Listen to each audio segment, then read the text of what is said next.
Bible మత గ్రంథం కాదని, మహాజ్ఞాన గ్రంథమని, నిజమైన దైవ గ్రంథమని నిరూపిస్తూ ప్రపంచ చరిత్రకారులు, ప్రముఖ శాస్త్రవేత్తలు మరియు బైబిల్ విరోధుల గుండెల్లో గుబులు పుట్టిస్తున్న ప్రపంచ ఏకైక మ్యాగ్నిఫిసెంట్ ఛాలెంజింగ్ స్పీకర్, విశ్వ విజ్ఞాన సార్వభౌమ, బిరుదాంకితులు శ్రీ శ్రీ జైశాలి పిడి సుందర్రావు గారి తనయుడు doctor and professor Lazarus Prasannababu గారు, క్రీస్తు విరోధులకు సింహ స్వప్నం, బైబిల్ను ప్రతిఘటిస్తున్న వారి వెన్నులో వణుకు పుట్టించే క్రీస్తు తరఫున న్యాయవాది, జైశాలి గారి ధీరత్వాన్ని పునికి పుచ్చుకొని దేశవ్యాప్తంగా దొంగ బోధకులకు ముచ్చమటలు పట్టిస్తున్న sensational young and dynamic speaker, Bible Open University India International joint director doctor and professor Lazarus Prasannababu గారు.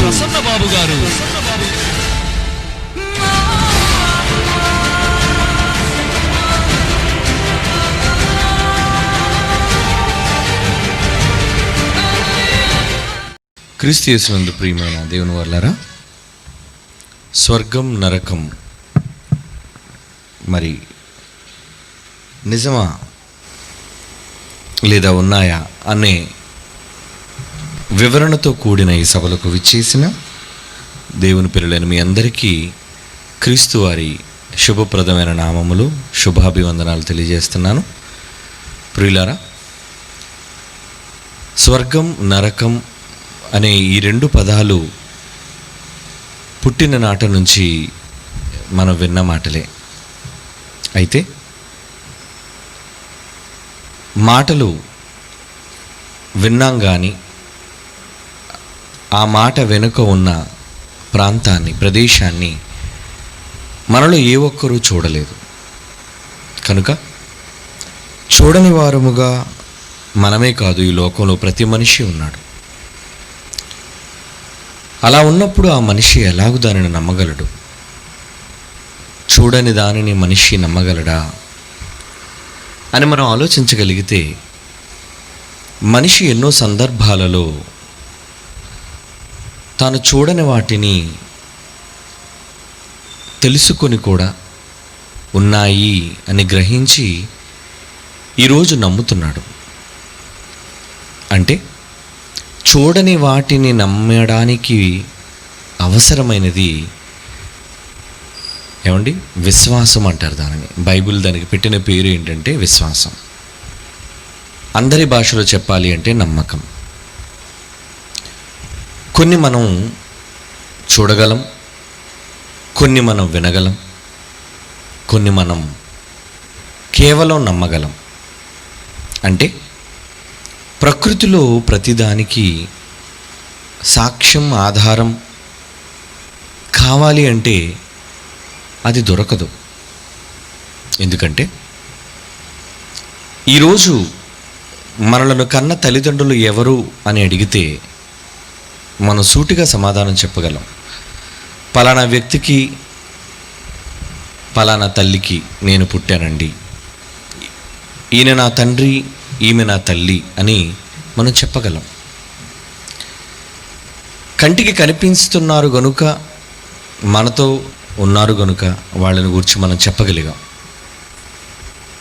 వారి ముందుకు వెళితే, అనగా మనలను కన్న తల్లిదండ్రుల గురించి ఆలోచిద్దాం. అది కూడా కాస్త కష్టమైనప్పటికీ చెప్పగలం. మా తాతయ్య గారండి, మా నాయనమ్మ గారండి, అమ్మమ్మ గారండి అని చెప్పగలం. ఇంకా వారి తల్లిదండ్రులకు వెళితే కొందరు పేర్లు మాత్రమే చెప్పగలరు. ఈరోజు మరి వీడియో, ఫొటోస్, ఇటువంటి ఆధునికమైన టెక్నాలజీల వల్ల చనిపోయినప్పటికీ వాళ్ళ ఫోటోలు, వాళ్ళ ముఖ చిత్రాలను మనం చూపించగలం. ఇదిగోండి ఈయన మా తాతయ్య గారండి అని. లేదా ఆయన కదులుతున్న ఒక వీడియో మనం చూపించగలం. కానీ ఒక 100 సంవత్సరాలు వెనక్కి వెళితే మన తాత ముత్తాతలను గూర్చి మనం చెప్పగలమా? చెప్పలేం. కనీసం వారి పేర్లు తెలుసా? తెలియవు మనకి. వారిని చూడకపోయినా, వారి పేర్లు తెలియకపోయినా, వారి పుట్టుపూర్వోత్తరాలు మనం ఎరుగకపోయినా ఉన్నారు అని ఒప్పుకుంటామా, ఒప్పుకోవా? లేదండి నేను చూడలేదు కనుక 10 తరాలకు ముందు మా తాత ముత్తాతల తాలూకా వంశంలోని వారిని నేను చూశాను అని ఎవరైనా చెప్పగలరా? చెప్పలేరు. కారణం వాళ్ళు లేరు మన మధ్య. కనుక లేని వాటిని గూర్చి మాట్లాడేటప్పుడు అప్పుడు కేవలం నమ్మకం మాత్రమే పనిచేస్తుంది. నమ్మకం మీదే మనం ఆధారపడతాం. దేవుడు ప్రతి మనిషి జీవితంలో నమ్మకం అనేది చాలా ప్రధానమైనది. ఏ విషయాలను గూర్చి మనం తెలుసుకోవాలన్నా కొన్నిటిని మనం ఆధారాలను బట్టి నమ్మగలమైతే, కొన్నిటిని ఆధారాలు లేకపోయినా నమ్మి తీరాలి. కనిపించని గాలి పుట్టినప్పటి నుంచి ఏ మనిషి చూడలేదు, కానీ ఉన్నది అని ఒప్పుకొని తీరాలి. అలాగే గాలులలో కూడా గాలి అంతా ఒకటి కాదు. ఏమండి, మీరు పీల్చే గాలి ఒకటి, మీరు విడిచిపెట్టే గాలి ఒకటి. ఏమండి, అది ఈరోజు శాస్త్రం చెప్పింది. పీల్చేదానికి ఏం పేరు పెట్టారంటే ఆక్సిజన్ అన్నారు, ప్రాణవాయువు. దాన్ని కెమికల్ భాషలో O2 అన్నారు, చదువుకున్న వాళ్ళకి తెలుస్తుంది. ఏమండి, పీల్చేదానికి O2 అన్నారు, అంటే ఆక్సిజన్, ప్రాణవాయువు. కనుక పీల్చే గాలి, విడిచిపెట్టే గాలి, ముఖ్య వెంబడి విడిచిపెట్టే గాలి ఒకటే అని అనుకుంటే పొరపాటు. విడిచిపెట్టే గాలి మరలా వేరే గాలి. అది ఏంటది? అది కార్బన్ డైఆక్సైడ్ అన్నారు దాన్ని, CO2 అన్నారు దాన్ని, లేదా తెలుగులో బొగ్గు పులుసు వాయువు అన్నారు దాన్ని. చదువుకున్నప్పుడు మనకి నేర్పించారు. అంటే అసలు గాలి అన్నదాన్నే మనం చూడలేదు, కానీ మనం పీల్చే దానిలోనూ ఊపిరితిత్తులలోనికి వెళ్ళి మరలా బయటికి వచ్చే గాలిలోనూ మార్పులు ఉన్నాయి. 2 రకాల గాలులు. లోనకి పీల్చేది ప్రాణవాయువు అయితే బయటికి విడిచిపెట్టేది బొగ్గు పులుసు వాయువు. ఇక్కడే గాలిలోని మార్పు జరిగిపోయింది. మరి ఈరోజు మనం చదువుకున్న మన పాఠ్య పుస్తకాలు, అది ప్రాథమిక పాఠశాల కానివ్వండి, విశ్వవిద్యాలయంలోని చదువు కానివ్వండి, ఎవరైనా సరే దాన్ని ఒప్పుకొని తీరాలి. ఏమిటి ఇది బొగ్గు పులుసు వాయువు ఎలా అండి మీరు చెప్పగలరు, ఇది ప్రాణవాయువు ఎలా అండి అని మీరు చెప్పగలరంటే దానికి ఏంటి సాక్ష్యం, దానికి ఏంటి రుజువు? అసలు ఏది మన కంటికి కనిపించదు కదా. అంటే కంటికి కనిపించకపోయినా కొన్నిటిని గుణాలను బట్టి మనం నమ్మాలి. ఎలా? గాలి మన కంటికి కనిపించకపోయినా అది మనల్ని తాకుతుంది కనుక, దాన్ని మనం స్పృశిస్తున్నాం కనుక ఉంది అని నమ్మగలుగుతున్నాం. కనుక మనిషి బ్రతుకుతున్న ఈరోజు ఈ జీవిత విధానంలో ప్రతిదానికి సాక్ష్యాధారాలు కావాలి అంటే దొరకవండి. ఏమండి, ఒక 100 ఏళ్ల క్రితం మీ తాత ముత్తాతలు ఎవరో చెప్పమని ఏ శాస్త్రవేత్తనైనా అడగండి, ఎలా చెప్పగలడు? పోనీ ఈరోజు ఆధునిక శాస్త్రాలు వచ్చేసాయి, ఎన్నో పరికరాలు వచ్చేసాయి. ఏమండి, ఈరోజు ఈయన నా తండ్రి కాదు అన్న DNA టెస్ట్ పరీక్ష చేయించి ఆయన వలన నువ్వు పుట్టావో లేదో అన్నది రుజువు చేసుకోవచ్చు. కానీ లేని వాటిని గూర్చి, మన కంటికి కనిపించని వాటిని గూర్చి మనం మాట్లాడేటప్పుడు అప్పుడు ఖచ్చితంగా నమ్మకమే ప్రధానం అర్రా. ఎందుకంటే మనిషి ప్రతి దైనందిన జీవితంలో దాని మీదే బ్రతుకంతా ఆధారపడి ఉంది. వివాహం చేసుకుంటున్నామంటే ఒక ముక్కు ముఖం తెలియని అమ్మాయిని సంబంధం చూసి వివాహం చేసుకున్నాం. ఏం తెలిసిన వివాహం చేసుకున్నావు? తనతో సుఖంగా ఉంటాను అని నమ్మి నువ్వు తాళి కట్టావు, ఆమె కట్టించుకుంది. అవునా? పచారీ కొట్టుకు వెళ్ళి సరుకులు కొన్నావు. ఏంటి? ఇది పప్పు, ఇది బియ్యం, ఇది చింతపండు. ఎందుకు కొనుక్కుంటున్నాం? ఇది తింటే మేము బ్రతుకుతాము అని నమ్మకంతోనే కొంటున్నారా? మనం కొనే ప్రతి వస్తువు అది మనకు మేలు చేసి పెడుతుంది. ఎలా బ్రతుకుతున్నాం? అన్నం తింటే వాళ్ళు ఎలా బ్రతుకుతున్నాం? అవునండి, తింటున్నాం, బ్రతుకుతున్నాం. మరి తింటూ తింటూ చచ్చిపోతున్నారుగా. చివరికి చచ్చిపోయే ముందు కూడా ఇప్పుడేనండి భోజనం చేశాడు చచ్చిపోయాడండి అంటారు. మరి వాడు తిన్నాడు, ఎందుకు బ్రతకలేదు? అంటే మనిషిని బ్రతికించేది కేవలం మీ కంటికి కనిపించే ఆహారం అని మీరు అనుకుంటున్నారు. కాదు. ఆహారం మనిషి శరీరములోనికి వెళ్ళిన తరువాత అది శక్తిగా మారిపోతుంది. శక్తి అంటారు దాన్ని, జీవం, బలం అంటాం కదా. బలాన్ని ఏ మనిషి అయినా చూసాడా? బలం అనేసరికి కండలు చూపించడం కాదు, శరీరంలోని 6 ప్యాక్ చూపించడం కాదు బలం అనేసరికి. మనం ఈరోజు సమాజంలో పిలిచే కొన్ని వాటిని మనిషి ఎప్పటికీ చూడలేడు. అవునా? పులుపు ఎవరైనా చూసారా? చింతపండు చూపించడం కాదు, ఉసిరికాయ పుల్లగానే ఉంటుంది. ఈ పులుపుకి ఆ పులుపుకి తేడా ఏంటి? ఏమండి, రెండు పుల్లటి వస్తువులే. మామిడికాయలో కూడా పులుపు ఉంటుంది, నిమ్మకాయలో కూడా పులుపు ఉంటుంది. ఎన్నిటిలో పులుపులు ఉన్నాయి, ఇంతకీ ఏ పులుపుని పెడదాం దీనికి? కనుక పులుపు అనగానే వస్తువును చూపించటం కాదర్రా, దాని గుణం, లక్షణం అంటారు దానిని. కనుక ప్రియులారా, సమాజంలో కొన్ని మనం చూడకపోయినా వాటిని అనుభవించటం వలన మనం చెప్పగలుగుతున్నాం, ఇది పులుపండి, ఇది తీపండి, ఇది కారమండి అని. కనుక పులుపు ఉందా అంటే నమ్మాలి. ఏమిటి పులుపు ఉందని నాకు సాక్ష్యాధారాలతో మీరు శాస్త్రీయంగా నిరూపించనంటే ఎలా నిరూపిస్తాం? వాడికి ఏం చూపిస్తాం? పులుపుని, కారాన్ని ఏం చూపిస్తాం? తీపిని ఏం చూపిస్తాం వాడికి? కనుక ఆ మనిషి అనుభవించాలి. ఏమంటే నాకు తీపిని చూపించండి అని అంటే, నాయన పంచదార కొంచెం నోట్లో పోసుకో, ఎలా ఉంది? తీగా ఉందండి, అదేనయ్యా తీపి అంటే.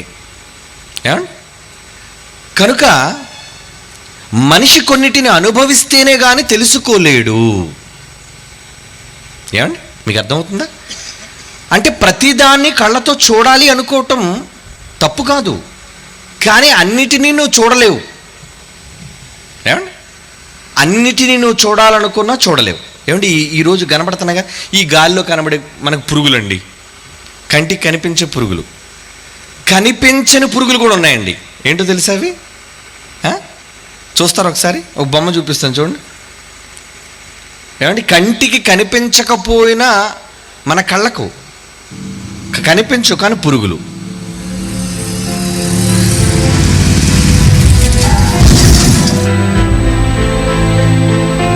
ఏంటది? ఏంటది? చూడండి, అవేంటి తెలుసండి? మన శరీరములోని సూక్ష్మ క్రిములు అన్నారు వాటిని. చూస్తున్నారా? దానిని అది కనబడాలి అంటే ఈ మానవ నేత్రం చూడలేదు. ఎలా? మైక్రోస్కోప్ అంటారు.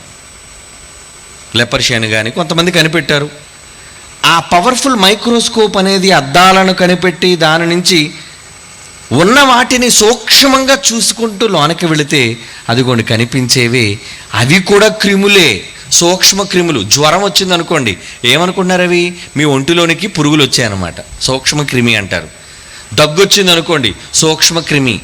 మలేరియా జ్వరం వచ్చింది అనుకోండి, సూక్ష్మ క్రిమి. ఎయిడ్స్ వచ్చింది అనుకోండి, సూక్ష్మ క్రిమి. అది మీ కంటికి కనిపించవు. అంటే కొన్నిటిని చూడాలి అంటే కొన్ని వస్తువులు కావాలి, కొన్నిటిని చూడాలి అంటే ఏమండి కొన్నిటిని అనుభవించాలి.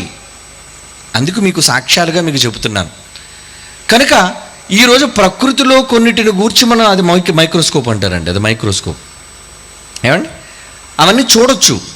ఒకప్పుడు ఎలా ఉంది, తర్వాత ఎలా కనబడుతుంది, ఆ విషయాలన్నీ కూడా అందులో, అంటే అంత పెద్ద ఎక్విప్మెంట్ ఉంటేనే కానీ మీ కంటికి కనిపించని అతి చిన్న ఆకారాలలోనికి తీసుకెళ్ళి వెళ్ళి చూపిస్తుంది అది. ఏమండి, చూసారు ఎంత లోనకి వెళ్ళి మీకు చూపిస్తుందో? ఇది మామూలుగా మన కళ్ళతో చూస్తే ఏం కనబడుతుందండి? మనకి కనిపించదు. చూసారు ఎంత డెప్త్లోనికి వెళ్ళిపోతున్నారు? అది ముందు ఎలా ఉంది, తర్వాత లోనకి వెళ్ళిన తర్వాత ఎలా ఉంది చూసారా? అంటే ప్రత్యక్షంగా ప్రకృతిలో మనం అనుభవిస్తున్న ఈరోజు ఈ ప్రకృతిలో ఎన్నో కంటికి కనిపించలేని ఉన్నాయి. ఈరోజు ఈ మైక్రోస్కోప్ వచ్చింది కాబట్టి వాటిని చూడగలుగుతున్నామండి. ఒక లేకపోతే లేదంటారా? మైక్రోస్కోప్ ఒకవేళ కనిపెట్టలేదనుకోండి, ఏమండి?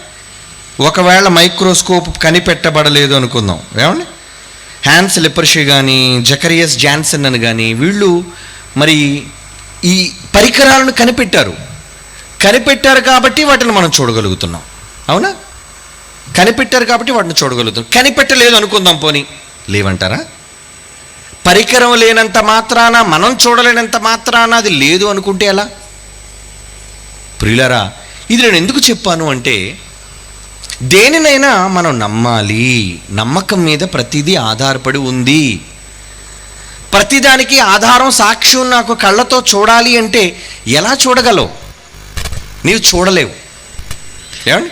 ఉదాహరణకి మీకు అడుగుతాను, ఇప్పుడు మీరు నన్ను చూస్తున్నారా? నేను కనబడుతున్నానా మీకు? ఏమండి? కనబడుతున్న వాళ్ళు చేతులు ఎత్తండి. అబ్బో, అందరూ ఎత్తేసారు, వెరీ గుడ్, చాలా బాగా కనబడుతుంది మీకు, దించేయండి. కానీ నిజం చెప్పమంటారా, నన్ను మీరు చూడట్లేదు. నేను మీకు కనబడట్లేదు. ఏంటండి, ప్రత్యక్షంగా కళ్ళ ముందు నల్లకోట వేసుకొని ఉన్నారు, మీరు కనబడట్లేదు అని చెప్పడం ఎంత అబద్ధం అండి అనుకుంటున్నారా? లేదండి, నా పేరు ప్రసన్నబాబు కదా, నేను చచ్చిపోయాను అనుకోండి, ఏమండి, మీరు అందరూ చూడడానికి వస్తారు, నన్ను పెట్లు పెడతారు, లేదా మంచం మీద పడుకోబెడతారు. అప్పుడు వచ్చి ఏం మాట్లాడతారు మీరు? ఏమండి, ప్రసన్నబాబు గారు మనకి ఇంకా లేరండి, ప్రసన్నబాబు గారు వెళ్ళిపోయారండి, ప్రసన్నబాబు గారు పోయారండి, వెళ్ళిపోయారండి, రారండి, మనకి ఇక లేరండి. ఇంతగా మంచం మీద ఉన్నది ఎవరండి? ఎప్పుడైనా ఆలోచించారా? అంటే మంచం మీద ఉన్నది ప్రసన్నబాబు కాదా? కాదు. మంచం మీద ఉన్నది ప్రసన్నబాబు కాదు. ప్రసన్నబాబు అనే ఒక సూపర్ పవర్, ఒక మహాశక్తి ఇదిగో ఈ మట్టి తొడుగులో ఉండేది. చూసారా?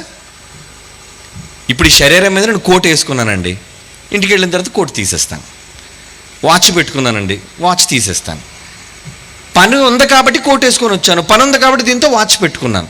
అలాగే నేను అనే ఒక శక్తి ఈ మట్టి శరీరాన్ని తొడుగుగా వేసుకుంది. అయిపోయిన తర్వాత తీసేస్తాం. కనుక అదేనరా కంటికి కనిపించలేని శక్తి, అది నడినెత్తి నుంచి అరికాల వరకు ప్రతి మనిషి దేహంలో ఉంది. ఏమండి? మనం పేర్లు పెడుతున్నాం. దేనికి పేర్లు పెడుతున్నాం? మనం అనుకుంటున్నాం ప్రతిరోజు అద్దంలో ముఖం చూసుకొని ఈ సౌందర్యాన్ని చూసి మురిసిపోతుంటాం. అప్పుడప్పుడు మాట్లాడుకుంటా, ఒరే, సపోజ్ నా పేరుని అనుకోండి, నేనే పొగుడుకుంటాను అనుకోండి, ఒరే ప్రసన్నబాబు నువ్వు చాలా అందంగా ఉన్నావురా. ఏమండి, నాతో నేనే మాట్లాడుకుంటాను అద్దంలో చూసుకొని. ఇంతకీ నీతో నువ్వు మాట్లాడడానికి నువ్వు చూస్తుంది ఎవరిని? అద్దంలో చూస్తుంది ఎవరిని? నిన్ను కాదు, నువ్వు వేసుకున్న తొడుగును చూస్తున్నావు. అది విడిచిపెట్టి పోవాలి. ఏమండి? వెళ్ళిపోతుంది ఒక శక్తి.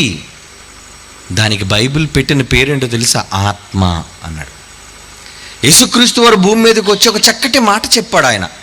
బైబిల్ ఏం రాయబడిందో తెలుసా? యోహాను సువార్త 6వ అధ్యాయం 63వ వచనం. యోహాను సువార్త 6వ అధ్యాయం 63వ వచనం ఏమనుందో తెలుసా? ఆత్మయే జీవింపచేయుచున్నది, శరీరము కేవలము నిష్ప్రయోజనం. ఇంతకీ మనందరినీ జీవింపజేసేది ఏదనమాట? మనం ఎవ్వరూ చూడని, కంటికి కనిపించని ఆత్మ. నమ్ముతారా నమ్మరా? నమ్మాలి. ఏమండి? నమ్మాలి. శక్తిని నమ్మాలి. శక్తిని నమ్మాలి.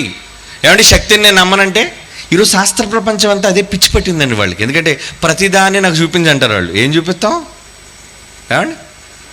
నాకు చూపించన్నడుగు పులుపు చూపించరా అని చెప్పాలి, తీపి చూపించరా అని చెప్పాలి. అవునా? కనుక ప్రియులారా, మూర్ఖులు వాళ్ళు. యథార్థంగా మనం మాట్లాడుకుంటే అన్నిటినీ మనిషి చూడలేడు. కొన్నిటిని అనుభవించగలడు, కొన్నిటిని కేవలం నమ్మాలి. దానికి రుజువులు, ఆధారాలు, సాక్ష్యాలు ఉండవు. అదే విశ్వాసం. అది నిన్ను గురించి నువ్వు ఆలోచించి నీకు అర్థమవుతుంది. బ్రతికున్నప్పుడు ఏమండి, అవే కళ్ళు, అవే చేతులు, అదే నోరు మాట్లాడుతుంది, చేతులు కదులుతున్నాయి, కళ్ళు చూస్తున్నాయి, చెవులు వింటున్నాయి, శరీరం అంతా నిలబడింది. ఒక్కసారి ఆ శక్తి విడిచిపోయిన తర్వాత ఉన్న పాళంగా అన్నీ ఏమైపోతున్నాయి? నిష్ప్రయోజనం అయిపోతున్నాయి. కళ్ళు ఉన్నాయి కానీ చూడట్లేదు, చేతులున్నాయి, ఎంత కొట్టినా కదలటం లేదు. నోరుంది, ఎంత బుగ్గల మీద కొట్టినా మాటలు రావట్లేదు. చెవులున్నాయి, ఎంత పిలిచినా పలకటం లేదు. అంటే వీటన్నిటి వెనుక ఒక అతీతమైన మహాశక్తి ఆ శరీరంలో ఉండేది. దానిది ఆ పేరు. అది ప్రపంచం చూడలేదర్రా, కనబడదు కూడా. ఈ ప్రపంచంలో ఏ నరుడు దానిని చూడలేడు. ఎలా చూడగలడు? శక్తిని ఎలా చూడగలడు? ఇదిగోండి, ఈ దీపాలు వెలుగుతున్నాయి చూసారా, ఈ కాంతి లైట్స్, ఇవి వెలగడానికి కారణం ఏంటి? ఇదిగో మీ కంటికి కనిపించే వైర్లు గుండా వాటిలోనికి ఏం వెళ్తున్నది? అక్కడ పరిగెడుతూ గడగడగా శబ్దం చేస్తున్న జనరేటర్ ఉందో చూసారా, అంటే అది శక్తిని ఉత్పత్తి చేసేది. అక్కడ నుంచి అది బయలుదేరి వైర్లు గుండా, ఇదిగో ఈ గొట్టాలలోని ఆనుకున్న వైర్లు గుండా ఎప్పుడైతే ఆ బల్బుల్లోనికి ప్రవేశించిందో కాంతి మనకు కనిపించింది. అవునా? ఆ జనరేటర్ ఆపేయండి, ఏమైపోద్ది లైటు? ఇప్పుడు వెలిగింది కదండి. వెలుగు వెలుగు అంటే వెలుగుతుందా? వెలగదు. కారణం, దానిలోనికి ప్రవేశిస్తూ ఉన్న శక్తి ఆగిపోయింది. ఇంకా అది పనిచేయదు. మరలా పనిచేయాలంటే శక్తి ఇవ్వండి, మళ్ళీ వెలుగుతుంది. కనుక ఇప్పుడు వెలిగే దీని గొప్పతనమా, వెలిగించే దాని గొప్పతనమా? అది లేకపోతే ఎంత డాబుగా హంగుగా ఉన్న ఉపయోగం ఏముంది చెప్పండి? వెలిగించే శక్తి ప్రధానమైనది. అది పలికించడానికైనా, అది కనిపించడానికైనా, ఈరోజు మనం వాడుతున్న ప్రతిదీ శక్తి ద్వారానే పనిచేస్తుంది. శక్తి, అదే మన శరీరంలో దాగి ఉన్న శక్తి, ఆత్మ. క్రీస్తు వారు అన్నారు, ఆత్మయే జీవింపజేయుచున్నది, శరీరము కేవలం నిష్ప్రయోజనం. అది ఎందుకు పని చేయలేదు? అది ఉంటేనే దీని ఉపయోగం. అది లేదనుకోండి, అప్పటి వరకు కట్టుకున్న భార్య అని ఏమంటుంది, ఇంకొద్దండి తీసేయండి. ఎంతో ప్రేమించిన పిల్లలే ఇంకొద్దండి. ఎందుకు? మీ నాన్నగారు వద్దా నీకు? మా నాన్న లేడండి. మీ నాన్న ఈయన కాడండి. ఈయన కాడా? ఈయనేనండి. కానీ మరి ఇప్పుడు ఎందుకు వద్దన్నావు? ఆయన లేడండి లోన. ఎవరు లేరు? మీ నాన్న లేడు. మరి కనిపిస్తుంది ఎవరు? మీ నాన్న కాదు. అంటే జాగ్రత్తగా ఆలోచిస్తే శక్తి అనేది చాలా ప్రధానమైనది. మరి దాన్ని నువ్వు నమ్మాలా వద్దా? కంటికి కనిపిస్తున్న ఈరోజు మనిషి తయారు చేసిన ఈ విద్యుత్ శక్తిని మనిషి చూడలేకపోతున్నాడు, చూడలేడు.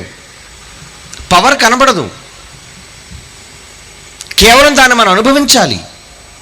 అలాగే ఈ శరీరంలో మనిషి దేనినైనా తెలుసుకోవాలి అంటే ప్రతి దానికి రుజువులు, సాక్ష్యాలు కంటికి కళ్ళ ముందు కనిపించేవిగా నీకు ఉండవు. కొన్నిటిని కేవలం అనుభవించి మాత్రమే తెలుసుకోవాలి. అనుభవపూర్వకంగా తెలుసుకుంటేనేనండి అవి గొప్పవి. ప్రియులారా, ఇక్కడ ఒక విషయాన్ని మీకు చెప్పాలనుకుంటున్నాను. స్వర్గం, నరకం, ఈ రెండు పదాలు మనం విన్నాం. ఇంతకీ స్వర్గం ఉందా? చూడలేదు, కానీ ఉందని నమ్మాలి. నరకం ఉందా?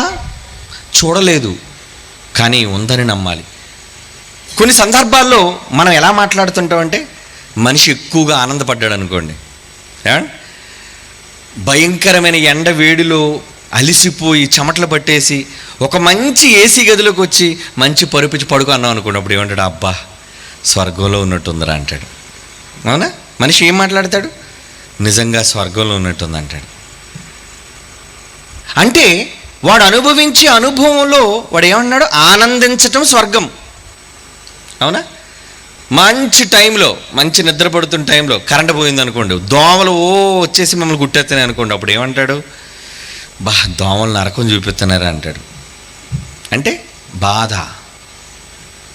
సుఖం అనేసరికి స్వర్గం అనుకుంటున్నాడు, కష్టం కలిగేసరికి నరకం అనుకుంటున్నాడు. నిజమే. ఏమంటే అప్పుడప్పుడు కొంతమంది చూడండి, పేషెంట్లుగా మంచం మీద ఉంటారండి. వాళ్ళు కాళ్ళు పనిచేయవు, చేతులు పనిచేయవు, మనిషి బ్రతికే ఉంటాడు. అప్పుడు వాడు ఏమంటాడు తెలుసా? ఏమండి నరకం అనుభవిస్తానండి ఈ మంచం మీద నేను. నరకం. నరకం అంటే ఎక్కడికి వెళ్ళలేదు కదా, నరకం అనే పదాన్ని ఎందుకు ప్రయోగించాడు? బాధ. వాడే ఆనందంగా లేడు.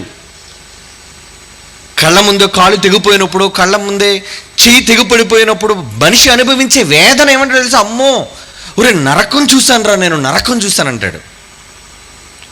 అంటే మనం అర్థం చేసుకోవాల్సింది ఏంటో తెలుసా? సంతోషాన్ని ఇచ్చేది స్వర్గం అయితే బాధను కలిగించేది నరకం. సంతోషం స్వర్గం, బాధ నరకం. ఇప్పుడు స్వర్గం నరకం అని మనం అనుకునేదాన్ని సంతోషం దుఃఖం అనుకుందాం. సంతోషం దుఃఖం, స్వర్గం నరకం మనం చూడలేదు. పోనీ సంతోషం దుఃఖం మీరు చూసారా?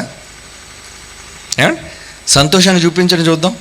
నవ్వటం కాదు, ఏమండి, నవ్వటం కాదు సంతోషం అంటే. దుఃఖం అంటే సంతోషం మనం చూడాలన్నా అది చూసేది కాదు, అది అనుభవిస్తే వచ్చేది. అలాగే దుఃఖం, అది కూడా మనం అనుభవిస్తేనే వచ్చేది. సంతోషమైన దుఃఖమైన మనం అనుభవించి అనుభవపూర్వకంగా తెలుసుకొనవలసినవి మాత్రమే అవి. ఒక సంతోషము ఒక దుఃఖము ఎలాగైతే అనుభవంతో తెలుసుకోవాలో, స్వర్గం నరకం కూడా అనుభవించి తెలుసుకోవాలరా. అది నమ్మకంతో నమ్మాలి. ఏమంటే నాకు పుల్లడ తినాలని ఉందండి, ఇదిగో నిమ్మకాయ తింటున్నావు ఎందుకు? నమ్మకం, ఇది తింటే పులుపునిస్తుంది అని. అవునా? నాకు కారం తినాలని ఉందండి, కారాన్ని తింటే అది నువ్వు ఎలా తెలుసుకుంటున్నావు? అనుభవపూర్వకంగా తెలుసుకుంటున్నావు. ఏ మనిషి అయినా అనుభవపూర్వకంగానే తెలుసుకోవాలి ప్రియులారా. బాధను కానీ సంతోషాన్ని కానీ అనుభవించే కానీ నీ ఆనందాన్ని నేనేం చూసి నాకు అర్థం కాదు, నేను అనుభవించలేను ఆనందాన్ని. మీరు ఆనందంగా ఉంటే నాకేం ఆనందం ఉండదు. అంటే ఎలా? నేను కూడా ఆనందాన్ని పొందాలి అంటే ఆ ఆనందం ఆ సంతోషం నేను కూడా అనుభవించాలి. పదాన్ని చూచో మనిషిని చూసో కలిగేది కాదు అది. కనుక ప్రియులారా, ఈరోజు మనం మాట్లాడుకుంటున్న ఈ లోకంలో స్వర్గము నరకము అని మనం వింటున్న ఈ పదాలు అనుభవపూర్వకంగానే మనిషి తెలుసుకోవాలి. అంటే ఖచ్చితంగా అవి ఉన్నాయి.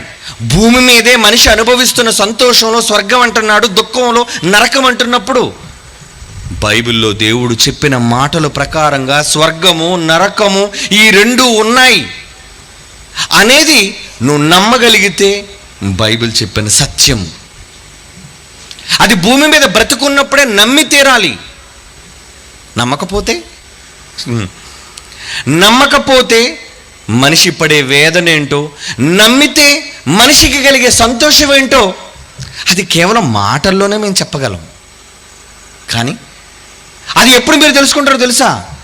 ఎప్పుడైతే ఈ శరీరాన్ని విడిచిపెడతారో, కన్ను మోస్తారో, లేదా ఈ శరీరంలో దాగి ఉన్న శక్తి ఈ శరీరాన్ని విడిచిపోతుందో అప్పుడు అర్థమవుతుందండి.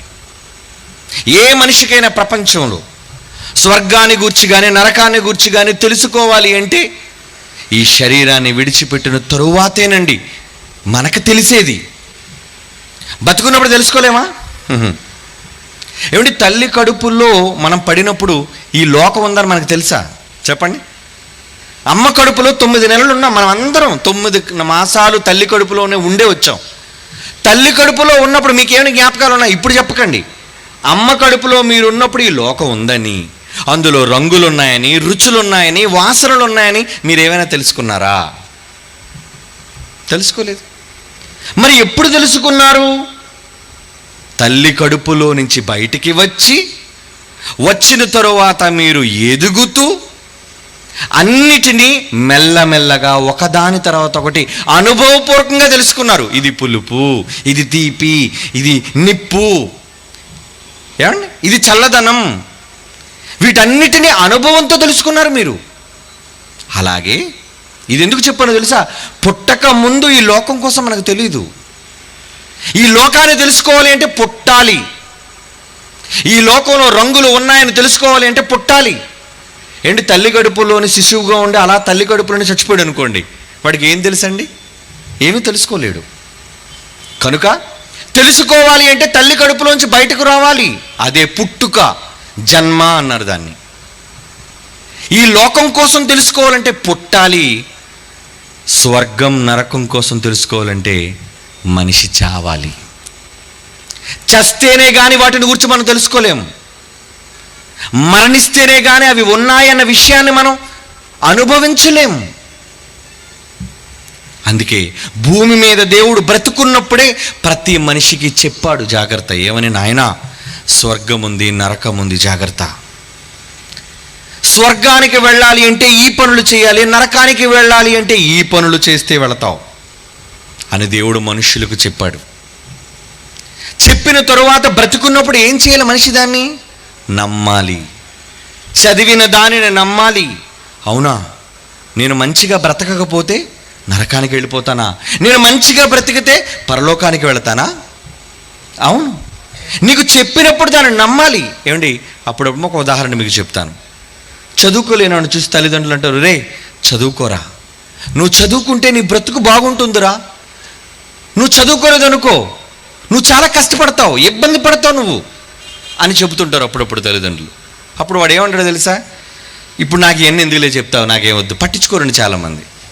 కానీ కొంతమంది తల్లిదండ్రులు చచ్చిపోయి వీళ్ళకి బరువు బాధ్యతలు వచ్చేసిన తర్వాత, వీళ్ళు పెద్దవాళ్ళు అయిపోయిన తర్వాత పిల్లలకి అనేసిన తర్వాత చెప్తారండి, మా నాన్న అమ్మ చిన్నప్పుడు చెప్పారండి చదువుకోమని. ఆ రోజు వాళ్ళు చెప్పిన మాట నేను వినుంటే ఈరోజు నాకు ఈ దశ వచ్చేది కాదండి. ఆ రోజు వాళ్ళు చెప్పినప్పుడు నేను విని చదువుకొని ఉంటే అండి ఈరోజు నేను ఇది ఇబ్బందులు పడి ఉండేవాడిని కానండి, ఆనందంగా ఉండేవాడినేమో. అంటే ఎందుకంటారో తెలుసా ఆ మాట? ఒక మంచి మీకు వినబడినప్పుడు అది మనం అర్థం చేసుకోలేము. అప్పుడే వింటే బాగుపడతాం. ఒరే నువ్వు ఇప్పుడు కానీ చదువుకోకపోతే నీ భవిష్యత్తు బాగోదురా అన్నప్పుడు వాడికి ఎలా ఉంటుంది? ఆకతాయి కదండి. ఏమీ తెలుసుకోలేని దశ, అంత ఆనందంగా ఉన్నట్టు ఉంటుంది. మధ్యాహ్నం వేసరికి అమ్మ భోజనం పెట్టేస్తుంది, సాయంత్రం వేసరికి మళ్ళీ భోజనం వచ్చేస్తుంది, ఉదయం వేసరికి టిఫిన్ వచ్చేస్తుంది. ఎందుకు? అమ్మ బతుకుంది కాబట్టి, నాన్న కష్టపడి సంపాదిస్తున్నాడు కాబట్టి. నువ్వు పెద్దవాడైన తర్వాత అమ్మ ఇంకా ఉంటుందా? నాన్న ఇంకా ఉంటాడా? సంపాదిస్తాడా? లేదు. నీ భోజనం నువ్వే సంపాదించుకోవాలి, నీ భోజనం నువ్వే వండుకోవాలి. అంటే అప్పటికి ఇప్పటికి చాలా తేడా ఉంది. చిన్నప్పుడు అది నీకు అనుభవం లేదు, ఏదో టైంకి భోజనం వచ్చేస్తుంది కదా అనుకుంటున్నావు, అది తెలియని దశ. కానీ అప్పుడే తల్లిదండ్రులు చెప్పారు, ఒరే నేను కొంతకాలం ఉంటాను, తర్వాత నేను ఉంటాను ఉండను, నువ్వు ఇప్పుడే జాగ్రత్త పడాలి, నేను బతుకుంటుండగానే నువ్వు బాగుపడాలి. ఇది మనుషులకు మంచిని నేర్పించేది అయితే బైబిల్ కూడా అండి మనుషులు బ్రతుకున్నప్పుడే స్వర్గం నరకం కోసం ముందుగా చెప్పి హెచ్చరిస్తుంది, జాగ్రత్త, ఇప్పుడు మీరు జాగ్రత్త పడకపోతే మీ భవిష్యత్తు దుర్భరంగా ఉంటుంది, ఇప్పుడు మీరు కష్టపడితే మీ భవిష్యత్తు ఆనందంగా ఉంటుంది. నమ్మాలి. ఒక మంచి మనకు వినబడినప్పుడు దాన్ని నమ్మాలి. నువ్వు చెప్పేవాడు నేను వినేవాడిని అనుకున్నావు అనుకోండి, ఇప్పుడు నీకేమవదు. కానీ ఎప్పుడైతే మనం కన్ను మోస్తామో లేదా ఈ లోకాన్ని విడిచిపెడతామో అప్పుడు స్వర్గం యొక్క విలువ, ఏమండి, నరకం యొక్క భయంకర పరిస్థితి మనకు అర్థమవుతుంది. అందుకే అటువంటి వాటి కోసం దేవుడు ఎన్నో విషయాలను సాక్ష్యాధారాలుగా వ్రాయించాడు, బైబిల్లో వ్రాయించాడు. ఒక మంచి మాట చూద్దాం. మత్తయి రాసిన సువార్త 7వ అధ్యాయంలో ఏమంటున్నాడు చూడండి. మత్తయి రాసిన సువార్త 7వ అధ్యాయంలో బైబిల్లో దేవుడు చెబుతున్నాడు. ముందుగా 13వ వచనం, మత్తయి రాసిన సువార్త 7వ అధ్యాయం 13వ వచనం అండి. ఇరుకు ద్వారమున ప్రవేశించుడి, నాశనమునకు పో మార్గం వెడల్పుగా ఉంటుంది, ఆ దారి విశాలమునై ఉన్నది, దాని ద్వారా పోవారు అనేకులు. భూమి మీద దేవుడు 2 మార్గాలను గురించి చెబుతున్నాడు. 2 త్రోవలు ఉంటే ప్రతి మనిషికి చెబుతున్నాడు చూడండి. ఏంటంటే మొదటిది, ఇరుకు ద్వారమున ప్రవేశించే పోరాడు. ముందు ద్వారం ఇరుగ్గా ఉంటుందంట, అవునా? నాశనమునకు పోవు ద్వారం ఎలా ఉంటుందంటే వెడల్పు, ఆ దారి విశాలం. ఒకటేమో ఇరుకుగా ఉంది, ఒకటేమో విశాలంగా ఉందట. కానీ ప్రజలందరూ దేని ద్వారా వెళ్ళాలనుకున్నారంటండి? విశాలము ద్వారమునే, దాని ద్వారా ప్రవేశించేవాడు అనేకులు. జీవమునకు పో మార్గము ఇరుకును, ఆ దారి సంకుచితమని ఉన్నది, దాన్ని కనుగొని వారు కొందరే. అంటే కష్టపడితే, ఇక్కడ నీవు భూమి మీద ఉన్నప్పుడు కష్టాలు అనుభవిస్తే, బాధలు అనుభవిస్తే నీవు పొందేది స్వర్గం. అదండి. భూమి మీద ఉన్నప్పుడు ఒకవేళ నువ్వు సుఖాలు అనుభవిస్తే నీవు పోయేది నరకం. అంటే ఇరుకు ద్వారమని వెళ్ళమంటున్నాడు. భూమి మీద ఉన్నప్పుడు విశాలంగా ఉన్న మార్గాన్ని వెళ్ళడం కాదు. మీరు స్వర్గానికి వెళ్ళాలి అంటే ఇరుకు మార్గాన్ని వెళ్ళండి. నాశనానికి పోవు మార్గం అంటున్నాడు. చూడండి, విశాలంగా ఉన్న మార్గం ఎక్కడ తీసుకెళ్తుందట? నాశనమునకు పోవు ద్వారము వెడల్పును, ఆ దారి విశాలమునై ఉన్నది. కానీ సమాజం అంతా దేని కోరుకుంటుంది? విశాలంగా ఉంది కదండి, అలా వెళ్ళిపోతాను, నేను అలా వెళ్ళిపోతాను. వెళ్ళు, తప్పులేదు.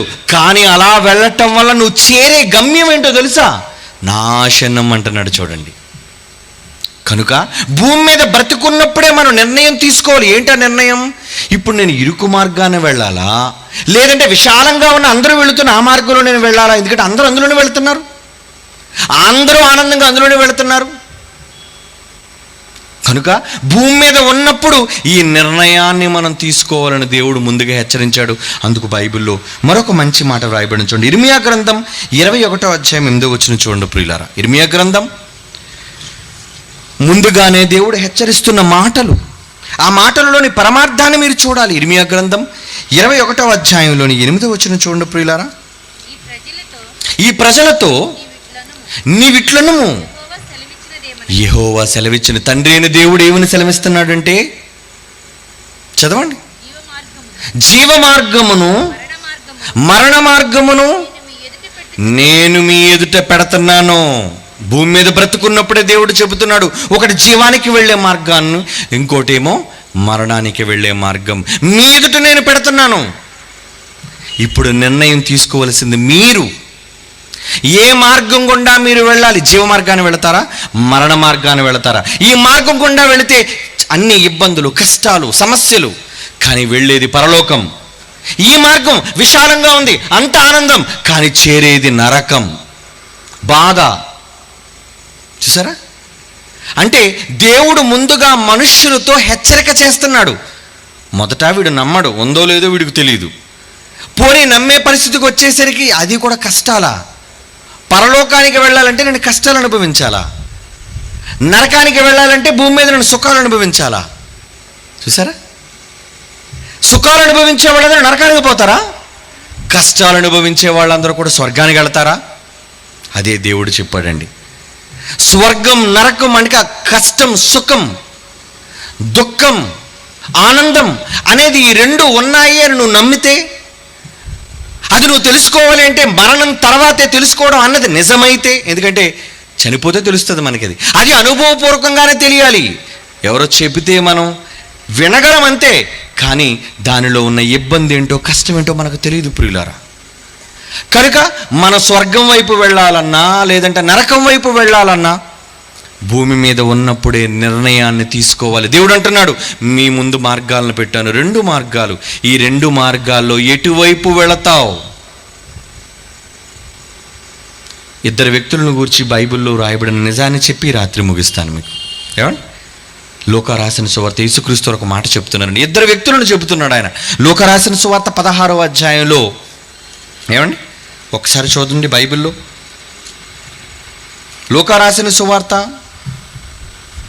16వ అధ్యాయం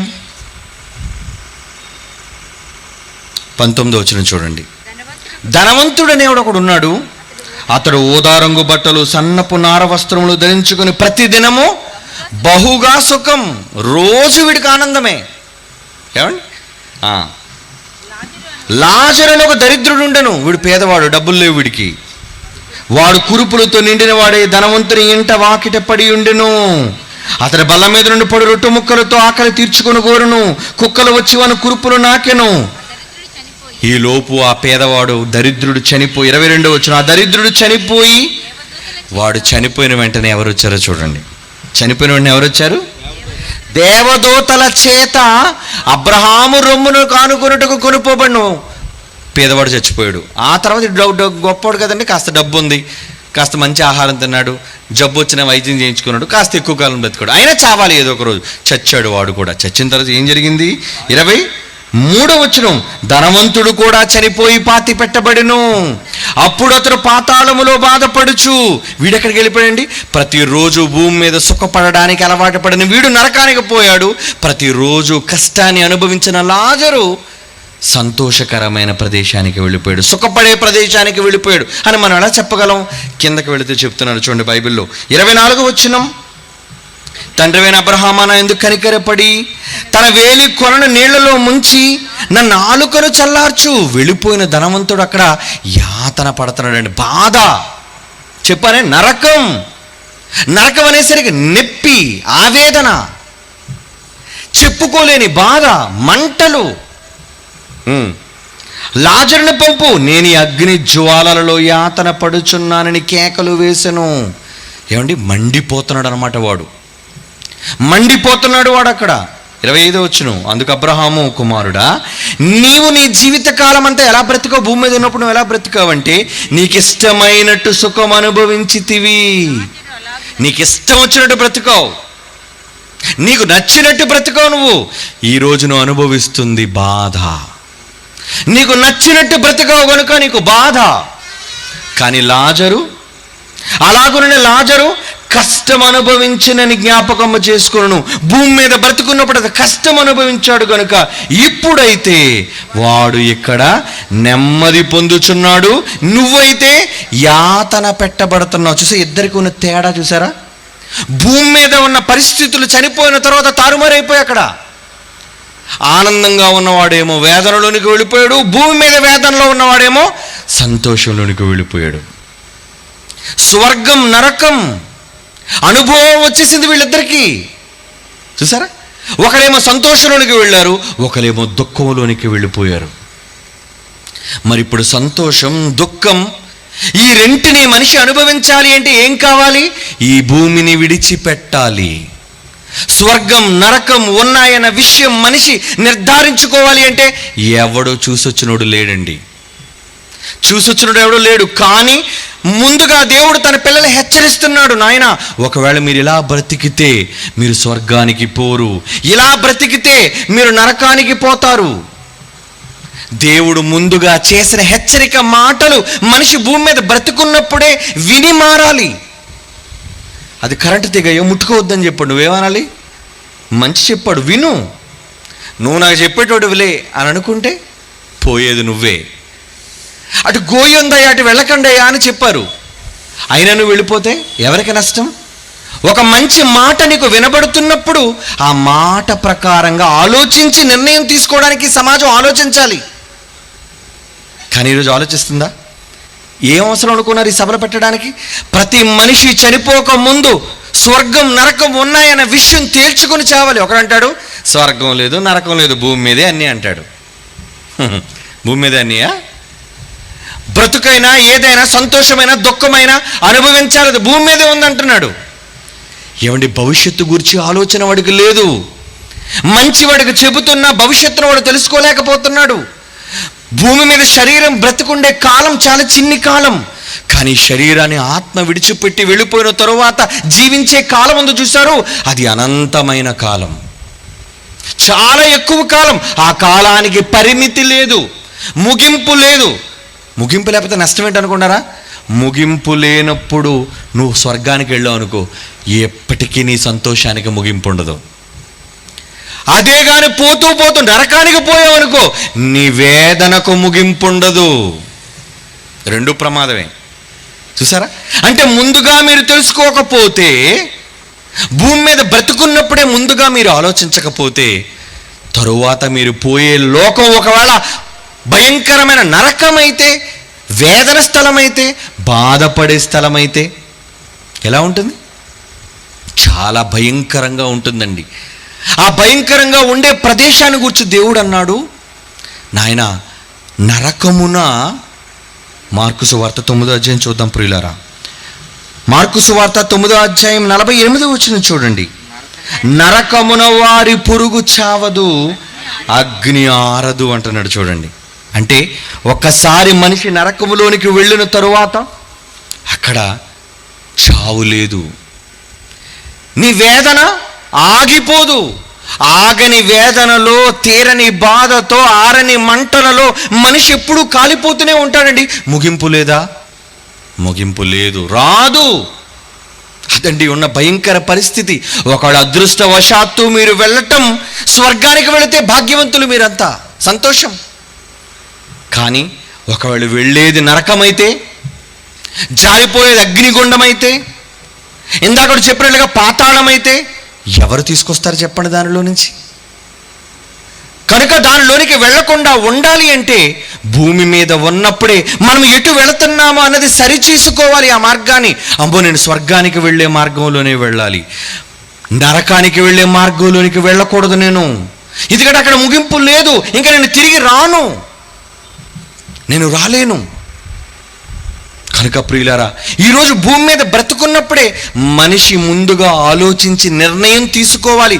తాను వెళ్ళని లోకం, చూడని లోకం, అనుభవించని లోకం ఉందని నమ్మాలి. ఎప్పుడు? భూమి మీద బ్రతుకున్నప్పుడే. భూమి మీద బ్రతుకున్నప్పుడు ఒకళ్ళ నమ్మకుండా కన్ను మూసాడో ప్రమాదం అతనికి వస్తుందర్రా. ప్రమాదంలోనికి జారిపోతాడు. ఆ తరువాత ప్రమాదం నుంచి ఎవ్వరు అతను తీసుకుని రాలేరు. దేవుడు చెప్పేశాడు, నరకమున వారి పురుగు చావదు, అగ్ని ఆరదు.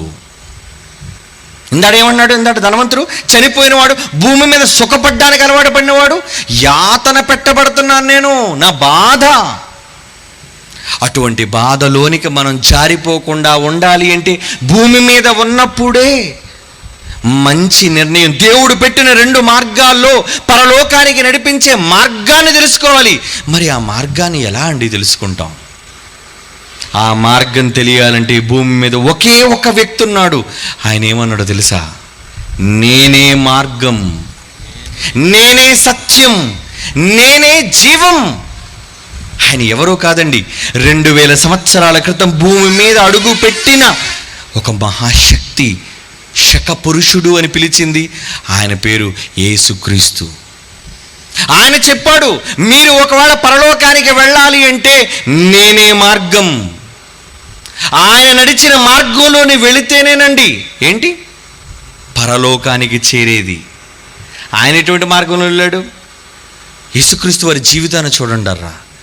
సంతోషం లేదు, సుఖం లేదు, ఆనందం లేదు, ఆస్తి లేదు. అవునా? ఏముంది చెప్పండి ఆయనకి? భూమి మీద బ్రతికిన కాలమంతా ఎలా బ్రతికాడు ఆయన? తన చుట్టూ ఉన్న సమాజానికి నరకానికి వెళ్లకుండా స్వర్గానికి వెళ్ళే మాటలు చెబుతూ బ్రతికాడు. అందులో ఆనందం లేదు ఆయనకి, అందులో సరైన భోజనం లేదు, సరైన పడక లేదు, ఆయనకి సరైన సుఖము లేదు. ఎందుకు కష్టపడ్డాడో తెలుసా? ఆయన ఎందుకంత వేదన అనుభవించాడో తెలుసా? భయంకరమైన వేదన తన ఆత్మ తరువాత అనుభవించకుండా ముందుగానే నేను బ్రతుకున్నప్పుడే కష్టపడాలి నేను. అదండి ఆయన మార్గంలో మనకు చూపించింది. కనుక ఇప్పుడు ఆయన చూసిన తర్వాత మనం ఏమనుకోవాలి? కష్టపడిన వాడికి స్వర్గం, సుఖపడిన వాడికి నరకం ఖచ్చితం. అందులో ఏ మార్పు లేదు అందులో. కాబట్టి ఇప్పుడు మనం ఇంకా బ్రతికే ఉన్నాం అంటే ఇంకా ఛాన్స్ ఉంది మనకి. ఇంకా మనం చచ్చిపోలేదు, ఎప్పుడు చచ్చిపోతామో తెలీదు. చనిపోక ముందే ఎటు వెళ్ళాలి, ఏ మార్గాన వెళ్ళాలి అన్న నిర్ణయం చచ్చిపోయిన తర్వాత తీసుకుంటే ఉపయోగం లేదర్రా. బ్రతికుంటుండగానే మనిషి తీసుకోవాలి. బ్రతికున్నప్పుడే మనిషి ఆ నిర్ణయాన్ని తీసుకుంటే అప్పుడు మనిషి చక్కటి నిర్ణయాన్ని, అది ఏంటో నరకానికి పోయే వైపు కాదు, పరలోకానికి తీసుకుని వెళ్ళి యేసుక్రీస్తు మార్గంలో నడవాలి. అందుకే యేసుక్రీస్తుని వెంబడించిన అపోస్తలులకు సుఖం లేదర్రా, క్రైస్తవులకు సుఖం లేదర్రా, సంతోషాలు ఆనందాలు లేవర్రా. ఎవడైనా నువ్వు క్రైస్తవుడు అయినందుకు ఏమన్నాడు బైబిల్లో? 1 పేతురు పత్రిక 4వ అధ్యాయం 16వ వచనంలో ఏముందో తెలుసా అండి? 1 పేతురు పత్రిక 4వ అధ్యాయం 16వ వచనం, ఎవడైనాను నువ్వు పరలోకం వెళ్ళాలి అంటే, క్రీస్తుని వెంబడించాలి అంటే, ఆయన మార్గంలో నడవాలి అంటే క్రైస్తవుడుగా మారాలి. ఒకవేళ క్రైస్తవుడుగా మారితే నువ్వేం చేయాలి? క్రైస్తవుడు అయినందుకు బాధ అనుభవించాలి. ఏమండి, మరి బాధలు ఏమైనా అనుభవిస్తున్నారా దేవుని కోసం? ఏమండి, దేవుని కోసం ఏమైనా బాధలు అనుభవిస్తున్నారా? ఈ సభలు పెట్టడానికి చాలా డబ్బు ఖర్చు అయిందండి. ఎలా వస్తుంది? కష్టపడాలి, బాధపడాలి, పని చేసేటప్పుడు వేదన. అలా చేయటం వల్ల అనేక మందికి మాటలు వినిపించగలం. అవునా? బాధ, క్రైస్తవుడైనందుకు బాధ. ఈరోజు క్రైస్తవులే ఏమండి మాకు బోల్డ్ బాధలు ఉన్నాయండి, ప్రభువుని నమ్ముకుంటాడు మా బాధలు పోతాయని అడుగుతారండి. భూమి మీద ఉన్న చిన్న జీవితంలో బాధలు పోగొట్టుకుందామని చూస్తున్నారు అమాయకులు. ఈ చిన్ని బాధ పోయినా ఇంకా భయంకరమైన బాధ ఉంది నీకు. ఈ తాత్కాలికమైన బాధలు పోగొట్టుకుందాం అనుకుంటున్నావేమో, కానీ చాలా పెద్ద బాధలోనికి నువ్వు వెళ్ళిపోతావు. కనుక ఆ పెద్ద బాధలోనికి నువ్వు వెళ్లకుండా ఉండాలి అంటే భూమి మీద ఉన్నప్పుడే ఏం చేయాలి? ఏం తెలుసుకోవాలి? యేసుక్రీస్తు వారు ఏ మార్గంలో నడిచాడో ఆ మార్గాన్ని తెలుసుకొని ఆ కష్టతరమైన ఇరుకు కలిగిన మార్గంలో నడవాలి. ఈరోజు ఎవరండి ఇబ్బంది పడ్డానికి, కష్టపడ్డానికి, శ్రమ పడ్డానికి ఇష్టపడుతున్నారు? ఈ మాటలు చాలామందికి తెలియవర్రా. తెలియని వాళ్ళ కోసం మీరేం శ్రమ పడాలనుకున్నారు చెప్పండి. నాకు ఈ శ్రమ అంతా వద్దండి, నేను హ్యాపీగా ఇంటికి వెళ్తాను, భోజనం చేస్తాను, నా డబ్బు సంపాదించుకుంటాను, ఇల్లు కట్టించుకుంటాను, పెళ్లి చేసుకుంటాను, పిల్లలకి అంటాను, వాళ్ళు చదివించుకుంటాను, ఇంతేనే నా జీవితం అనుకున్నారా? మీ ప్రాణం అపాయంలోనికి వెళ్ళిపోతుంది. భూమి మీద ఎందరో తమ జీవితాన్ని సుఖపెట్టుకోవాలనుకున్నారు. ఏమండి నేను పుట్టినందుకు మంచి ఇల్లు కట్టుకోవాలండి, పుట్టినందుకు నేను బాగా డబ్బు సంపాదించుకోవాలండి, పుట్టినందుకు నేను బాగా పొలాలు సంపాదించుకోవాలండి, ఆస్తులు సంపాదించుకోవాలండి. వీటిని ఒకవేళ నువ్వు సంపాదించుకోవాలి అనుకుంటే సుఖపడు. కానీ ఒకరోజు నువ్వు పోవాలి ఈ శరీరాన్ని విడిచిపెట్టి. అప్పుడు నీకు వచ్చే ప్రతిఫలం ఏంటో తెలుసా? ధనవంతుడితో చెప్పాడు, నీవు భూమి మీద నీకు ఇష్టము వచ్చినట్లు సుఖం అనుభవించవు. కనుక ఇక్కడ నువ్వు యాతన పెట్టబడుతున్నావు. కనుక ఇప్పుడు యాతన పెట్టబడకుండా ఉండాలి అంటే భూమి మీద మనిషి ఏం చేయాలి చెప్పండి? ఈ సమాజాన్ని కాపాడడం కోసం, నీ జీవితంలో నీకు ఇచ్చిన ఆయుష్కాలంలో దేవుణ్ణి ప్రకటించటం కోసం కష్టపడాలరా. డబ్బు సంపాదించాలి, 10 మందికి వినిపించడానికి సహాయపడాలి, అవసరమైతే నీవే నడుచుకుంటూ వెళ్ళి చెప్పాలి, ప్రకటించాలి. క్రైస్తవుడైనందుకు ఏం చేయాలి? బాధ. సర్వలోకానికి వెళ్ళి సర్వ సృష్టికి సువార్త ప్రకటించాలి. మరి ఎంతమంది ప్రకటిస్తున్నారు? వినటానికి వచ్చాం మనం, అవునా? నేనైతే ప్రకటించడానికి వచ్చాను, మీరు వినటానికి వచ్చారు. మరి విన్న మీరేం చేయాలి? ప్రకటించాలి. ప్రకటిస్తున్నావా? విని వెళ్ళిపోతున్నాం అంతే, ప్రకటన లేదు. మరి ప్రకటించకపోతే ఎలా? ప్రకటిస్తేనే కష్టం, ప్రకటిస్తేనే వేదన, ప్రకటిస్తేనే బాధ. అదే క్రైస్తవుడైనందుకు బాధ. కనుక భయంకరమైన నరక గుండానికి మనం జారిపోకుండా ఉండాలి అంటే భూమి మీద బ్రతుకున్నప్పుడే ఏం చేయాలి? భూమి మీద బ్రతుకున్నప్పుడే దేవుని కొరకు కష్టపడాలి. యేసుక్రీస్తు ఎలా కష్టపడ్డారు, ఆయన తర్వాత శిష్యులైన అపోస్తులు ఎలా కష్టపడ్డారు, అపోస్తుల తర్వాత సంఘమైన క్రైస్తవులు ఎలా కష్టపడ్డారు. మరి ఈరోజు దేవుని రాజ్య సువార్త ప్రకటించడానికి మీరేం కష్టపడుతున్నారో ఈ రాత్రి ఆలోచించుకోండి. సుఖపడ్డానికి అలవాటు పడ్డారు, మిమ్మల్ని ఎవరు అడగరు. మీరు ఎందుకు ఇలా చేస్తారని ఎవ్వరూ ప్రశ్నించరు. కానీ నీ ఇష్టము వచ్చినట్లు నువ్వు బ్రతకొచ్చు. వీటన్నిటిని గూర్చి దేవుడు నేను లెక్క అడుగుతాడు ఒక రోజు. ఏమని? ఎవరి కోసం బ్రతికావు, ఎవరి కోసం నువ్వు ఆనందించావు? నా కోసం కాదే, నా కోసం కాదే నువ్వు పడిన కష్టం, నీ కోసం. ఎందుకై నువ్వు కష్టపడ్డావు?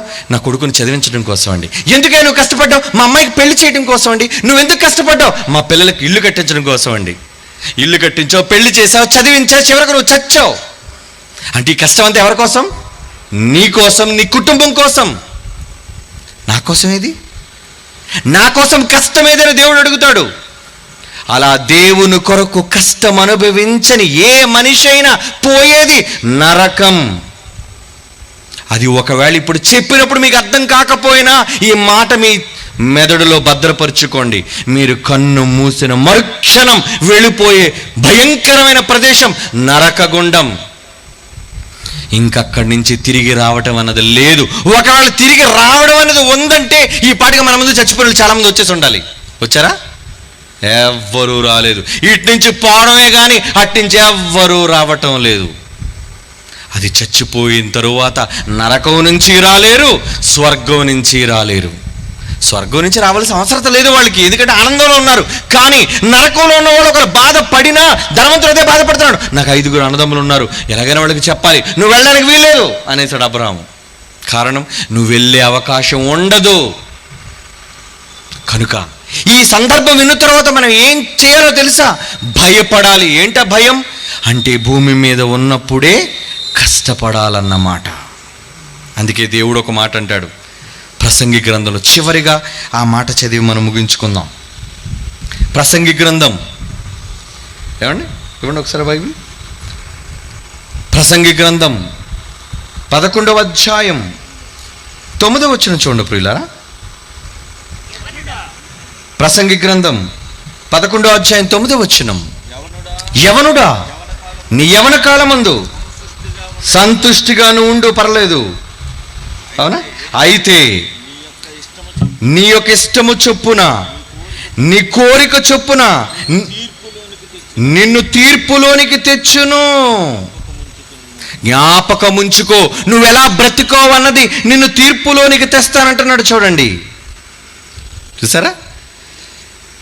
నువ్వు బ్రతికేలాగానే బ్రతుకు, కానీ నీటన్నిటి విషయమే దేవుడు నిన్ను ప్రశ్నిస్తాడు. ఎవరి కోసం కష్టపడ్డావు, ఎవరి కోసం ఆనందించావు, ఎవరి కోసం తిరిగావు, ఎవరి కోసం అలసిపోయావు, ఎవరి కోసం 60 సంవత్సరాల జీవితాన్ని ఖర్చు చేసావని దేవుడు అడుగుతాడు. అప్పుడు నీ దగ్గర సమాధానం ఏంటి? నీ కోసం దేవుడు అని నువ్వు చెప్పగలవా? చెబితే ధైర్యంగా చచ్చిపో, పర్వాలేదు, స్వర్గం నీ కోసం ఎదురు చూస్తుంది. లేదా ఆ సమాధానం నీ దగ్గర లేదా, అయితే నరకం నీ కోసం ఎదురు చూస్తుందని తెలుసుకోవాలి. అదేనండి చెబుతున్నాడు. ఏమని? నీ కోరిక చొప్పున, నీ దృష్టి ఇష్టము చొప్పున ప్రవర్తించుము, వీటన్నిటిని బట్టి దేవుడు నిన్ను తీర్పులోనికి తెచ్చును. తీర్పులోనికి తెస్తానంటున్నాడు. చూడండి, తీర్పులోనికి తెచ్చును. వెళ్ళిపోతాం మనం తీర్పులోనికి. అలా తీర్పులోనికి మీరు వెళ్లకుండా ఉండాలి అంటే ప్రియులారా, భూమి మీద ఉన్నప్పుడే దేవుడు చెప్పిన ఇరుకు మార్గం, కష్టతరమైన మార్గం, ఇబ్బంది అయినా, ఏమండి, ఒకడు ఐఏఎస్ కలెక్టర్ అయ్యాడంటే ఊరకనే అయిపోయాడండి. కలెక్టర్గా వాడు మారాడంటే ఎన్నో రాత్రులు నిద్రలేదు వాడికి. ఎంతో కష్టపడి చదువుకున్నాడు వాడు. కష్టపడితేనే కానీ సుఖం దక్కదు ఎవరికేని, అవునా? కష్టపడి పొలం దున్నాలండి, లేదంటే భోజనాలు వస్తే చెప్పండి. రైతుకు అన్నం రావాలి అంటే కష్టపడి ఎండలో పొలం దున్నాలి, నీరు పెట్టాలి, ఏమంటే విత్తనాలు చల్లాలి, ఆ తర్వాత కొయ్యాలి, తర్వాత మళ్ళీ నాటాలి, ఆ తర్వాత ప్రతిరోజు దానికి మందు కొట్టాలి, ఎదురు చూడాలి, పని చెయ్యాలి. అప్పుడు కొన్ని నెలల తర్వాత నువ్వు తినే ఆహారం, బ్రతుకు తెరువు వస్తుంది నీకు. నువ్వు బ్రతకటం కోసం భూమి మీదే ఇంత కష్టాలను అనుభవిస్తున్నప్పుడు పరలోకంలో శాశ్వతంగా స్వర్గంలో బ్రతకటం కోసం భూమి మీద ఎంత కష్టపడాలి మీరు ఆలోచించండి. ఈ రాత్రి కష్టపడకపోతే, దేవుని కొరకు మీరు ఒకవేళ బాధ అనుభవించకపోతే, దేవుడు మిమ్మల్ని తీర్పులోనికి తెస్తాడు. అప్పుడు మీ దగ్గర ఏముంది? సమాధానం. సమాధానం సిద్ధపడండి ప్రియులారా. ఇది చెప్పడానికి వచ్చాం మీ మధ్యకు. మీ ధనాన్ని ఆశించో, లేదా ఇక్కడంటూ ఒక సంస్థను స్థాపించడానికో మేము రాలేదర్రా. భూమి మీద మనిషి కన్ను మూయక ముందు ఏం తెలుసుకోవాలో అది మీ కళ్ళకు కట్టినట్లుగా చెప్పాలి, ఒప్పించాలి. నువ్వు నమ్మను అంటే కుదరదు, నమ్మి తీరాలి. అనుభవంలోనికి వస్తాయి కొన్ని విషయాలు, ఇప్పుడు నీకు అనుభవానికి తెలియవి. నువ్వు అనుభవంలోనికి వెళ్ళక ముందే, భూమి మీద ఇంకా బ్రతికి ఉన్నప్పుడే, చావక ముందే అనేక విషయాలు తెలుసుకోవాలి. తెలుసుకున్నప్పుడు జాగ్రత్త పడాలి. జాగ్రత్త పడినవాడు జ్ఞానవంతుడు. జాగ్రత్త పడక తన జీవితాన్ని నిష్ప్రయోజనం చేసుకున్నవాడు ధనవంతుడు లాంటి భయంకరమైన పాతాళ గుండానికి జారిపోయేవాడు. మీరు ధనవంతుడులా పాతాళ గుండానికి జారకుండా స్వర్గానికి వెళ్ళే మార్గంలోని వెళ్ళాలని నేను కోరుకుంటున్నారా? ఎదురుగా చాలా దూరంగా ఎంతో కాలంగా ఆత్మల రూపంగా కనిపిస్తారు మరణిస్తే ప్రతివారు. పరదైసులో ఉన్నవారంతా మనవారు.